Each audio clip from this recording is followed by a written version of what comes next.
আমাৰ বিটিচিত আজিৰ পৰা উদ্যমিতা অভিযানৰ ধন বিতৰণ আৰম্ভ হ'ল আৰু 12 তাৰিখৰ পৰা অৰুণোদয় আৰম্ভ হ'ব।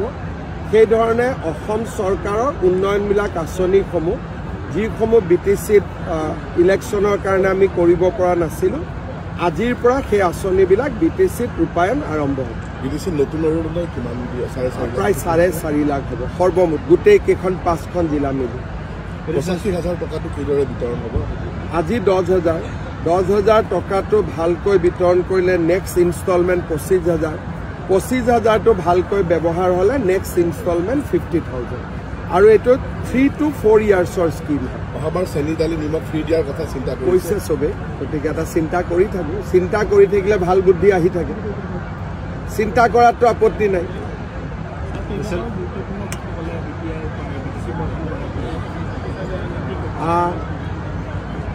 যিটো অকণমান ক'ৰবাত গণ্ডগোল হ'লে চবেই দুখ পায়।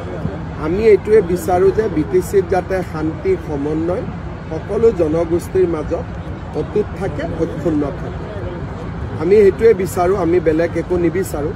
আমি মাত্ৰ বিচাৰোঁ যে বিটিচিত যাতে শান্তি থাকে, সমন্বয় থাকে আৰু সকলোৰে মাজত যাতে সদ্ভাৱ থাকে।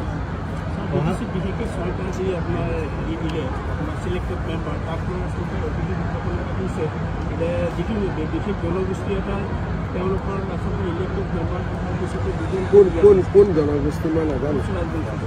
কোচ ৰাজবংশীটো ইলেক্টেড মেম্বাৰ নাই। দিগন্ত বৰুৱা কোচ ৰাজবংশী বুলিতো আমাৰ কোকৰাঝাৰৰ মানুহখিনিয়ে মানিব নোখোজেই। গতিকে এই জনগোষ্ঠীটোৰ মই ভাবোঁ যে কোচ ৰাজবংশীটো গোৱালপাৰা জিলাৰ ৰাজবংশীৰ লগত আমাৰ এইফালৰ কোচৰ একে মিলিব নালাগে আৰু কোচ ৰাজবংশীয়ে সদায় অৱহেলিত অনুভৱ কৰে। তেখেতসকলে যদি 2টা নমিনেটেড পাইছে, এইটোক লৈতো আমি ভাল পাব লাগে, কাৰণ সদায় তেওঁলোকে নিজক অৱহেলিত বুলি ভাবে। মনত দুখো আছে, জনগোষ্ঠীটোৰ মনত বহুতখিনি কষ্ট আছে। গতিকে যদি বিটিচিয়ে তেওঁলোকক সন্মান দিছে, তাত আমি বেয়া পাব নালাগে। 20 ডিচেম্বৰত তেনেকুৱা নহয়, সকলোৱে এইবিলাকত আমি একেবিলাকে অসমীয়া মানুহ সকলোবোৰ নিজৰ ভিতৰতে অলপ আগপিছ হৈ থাকিব, সেইটোক লৈ কোনেও ইমান মাইণ্ড কৰিব নালাগে।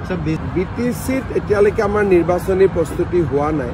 বিটিচিৰ বাহিৰত আমাৰ প্ৰস্তুতি প্ৰায় শেষ হ'ব হৈছে,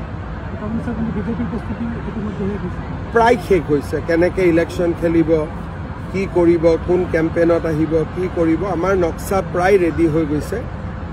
এই মাহৰ শেষৰ ফালে নহ'লে অহা মাহৰ প্ৰথম সপ্তাহত গৃহমন্ত্ৰী অমিত শ্বাহ ডাঙৰী আহিব, সিদিনাখনেই চব চূড়ান্ত হৈ যাব। আজি বিপিআৰ বিজেপি ইউপিপিএল একেলগে দেখিলোঁ। বিধানসভা NDA আমি সকলো আছোঁ। বিধানসভাৰ বিষয়ে এতিয়ালৈকে আমি বিটিচিত কথা পতা নাই, কাৰণ জাষ্ট ইলেকশ্যন হৈ গৈছে, এতিয়া কথা পতাৰ পৰিৱেশ নাই।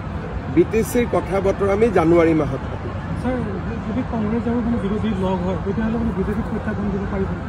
কংগ্ৰেছ আৰু বিৰোধী মানে কোন? এইবিলাকৰ নাম আছে জানো?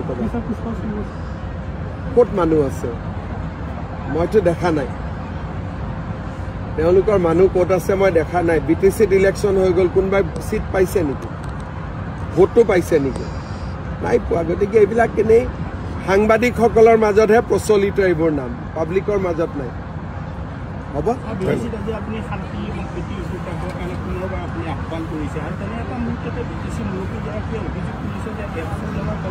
চাওক, মই বাৰে বাৰে এটাই কথা কৈছোঁ যে বিটিচি স্পৰ্শকাতৰ অঞ্চল, শান্তি সম্প্ৰীতি যিমানেই থাকিব আমি আগবাঢ়ি যাব পাৰিম। আৰু মই ভাবোঁ যে লাহে লাহে শান্তিৰ পৰিৱেশ যেনেকৈ আছিল তাতকৈ বেছি ভাল শান্তি হ'ব। সকলোৰে পৰিৱেশ সময় থাকে, চব ঠিক হৈ যাব। পুলিচে ইতিমধ্যে কেছটো ৰেজিষ্টাৰ কৰিছে, কিন্তু ইয়াত মই এইটোৱে বিচাৰোঁ যে সকলো যাতে শান্তি আৰু সমন্বয়ৰ মাজত থাকে। আমাৰ ৰিপৰ্ট আহিছে গধূলি 7টাত, আন্দোলন হৈছে দিনৰ 3টা বজাত, ৰিপৰ্ট নেদেখাকৈ।